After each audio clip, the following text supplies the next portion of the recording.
আমাদের ঘরে ঘরে দাম্পত্য জীবনে, স্বামী স্ত্রীর জীবনে সুখী জীবন যাপন করে এমন পরিবার 100-এর মধ্যে 5টাও বের করতে পারবেন না। 100-এর ভিতরে 5টাও বের করতে পারবেন না।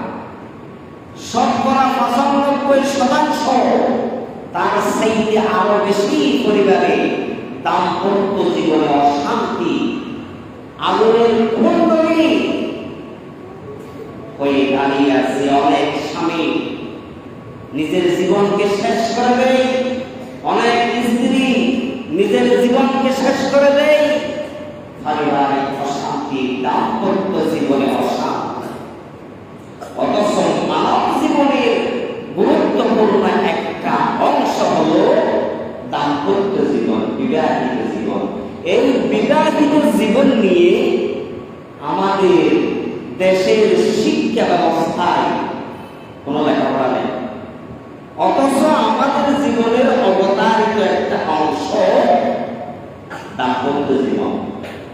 এই দাম্পত্য জীবন নিয়ে আমাদের সরকারের উচিত ছিল প্রত্যেক ক্লাসে, প্রত্যেক স্কুল, মাদ্রাসা, বিশ্ববিদ্যালয়ে স্বামী স্ত্রীর হক, অধিকার এই বিষয়ে একটা চ্যাপ্টার বাধ্যতামূলক পড়ার জন্য আমাদের সিলেবাসে রাখা উচিত ছিল, কিন্তু নাই।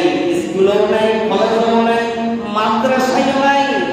মাদ্রাসায় যেগুলো পড়ানো হয় কোরআন হাদিসে মাঝে মাঝে, যেগুলো সিলেবাসের আওতাভুক্ত, ওই খন্ড